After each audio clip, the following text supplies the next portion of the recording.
শৈশবকাল থেকে শিশুরা পর্যাপ্ত সুষম খাবার গ্রহণ করতে পারছে না, যার কারণে প্রতিনিয়ত প্রকট হচ্ছে অপুষ্টি। বিশেষজ্ঞরা বলছেন, অপুষ্টি ও সুষম খাদ্যের অভাবে শিশু ও কিশোরীদের মধ্যে খর্বকায়, কম ওজন ও রক্ত স্বল্পতা সহ নানা রোগে আক্রান্ত হচ্ছে। নারী ও শিশুদের পুষ্টি নিশ্চিত করতে হলে সরকারি উদ্যোগ বাড়ানোর মত সংশ্লিষ্টদের। বিস্তারিত জানাচ্ছে ফারিয়া আক্তার। ক্ষুধা মোকাবেলায় বাংলাদেশের অগ্রগতি হলেও অপুষ্টি বাড়ছে প্রতিনিয়ত। দারিদ্র্যের কষাঘাতে পুষ্টি সমৃদ্ধ খাবার জোটে না অধিকাংশ নিম্নবিত্ত পরিবারের শিশুদের। প্রতি হাজারে ১১৩ জন কিশোরী ১৯ বছর বয়সের আগেই মা হচ্ছেন। অপুষ্টি নিয়েই জন্ম নিচ্ছে হাজারো শিশু।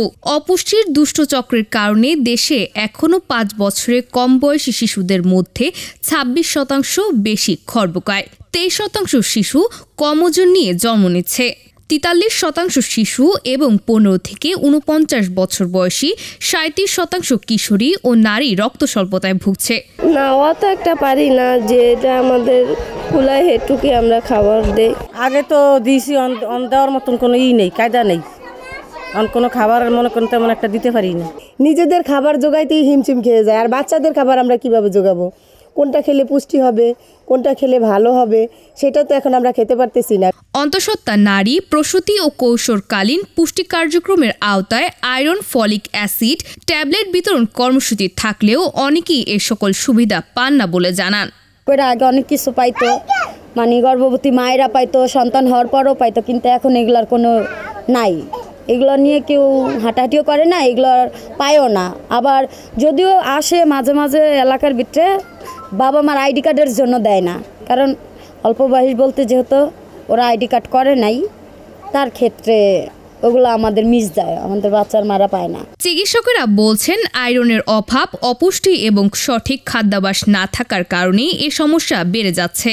অপুষ্টিতে ভুগতে পারে, ভোগার সম্ভাবনাটাই বেশি, কারণ সবার তো সোসিওইকোনমিক কন্ডিশন সেম না। কারণ যেই পরিমাণ আয়রন ডেফিসিয়েন্সির কথা আমরা জানি, এই আয়রন ডেফিসিয়েন্সির অনেকটাই কিন্তু এই সরকারি উদ্যোগ থেকে কিন্তু আমরা সমাধানটা পেতাম। সো যদি সেই নিউট্রিশনটা আমাদেরকে সেমভাবে এনশিওর করতে হয়, তাহলে অবশ্যই কিন্তু সেই পরিমাণ খাবার আমাদের দরকার। আর এখন দ্রব্যমূল্যের দাম বলেন আর যেখানেই বলেন, আমাদের দ্রব্যমূল্যের দাম কিন্তু কমেনি। সো এই দ্রব্যমূল্যের দামটা মাথায় রেখে যদি আমাদের নিউট্রিশনটা যদি এনশিওর করতে হয়, তাহলে আমাদের পরিবারের পাশাপাশি সরকারের হাত ছাড়া আসলে মনে হয় না এত বড় গোষ্ঠীর জন্য এটা পসিবল হবে। কিছু বেসরকারি উদ্যোগ থাকলেও নারী ও শিশুদের পুষ্টি নিশ্চিত করতে সরকারি উদ্যোগ বাড়ানোর পাশাপাশি সচেতনতাও জরুরি। অপুষ্টিও থাকে, মায়েদেরও থাকে, বাচ্চাদের থাকে। এটা কারণ আছে, মায়েরা ঠিকমতো যত্ন নেয় না নিজেদের শরীরের উপরে। গর্ভবতী মা হলে তাদের যে কিছু দরকার, যে ডাক্তারের কাছে যাওয়া, চেক আপের যাওয়ার দরকার, তারা কিন্তু এটা কোনো রকমই শুনতে পাচ্ছে না।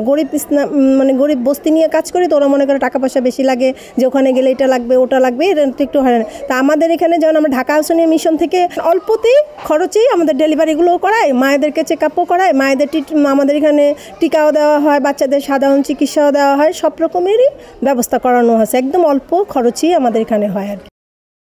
অপুষ্টির কারণে শিশুদের সুস্থ স্বাভাবিক বেড়ে ওঠা অনিশ্চিত হয়ে পড়ছে দিনকে দিন। অপুষ্টি নিরসনে সরকারের বিভিন্ন কার্যক্রম থাকলেও এখন বর্তমানে তা বন্ধ হয়ে আছে। বিশেষজ্ঞরা বলছেন, এ সকল কার্যক্রম আবারও চালু হলে নিম্ন আয়ের মানুষদের এই অপুষ্টি নিরসন করা সম্ভব হবে। ফারিয়া আক্তার, আমরা করব জয়, এটিএন বাংলা, ঢাকা।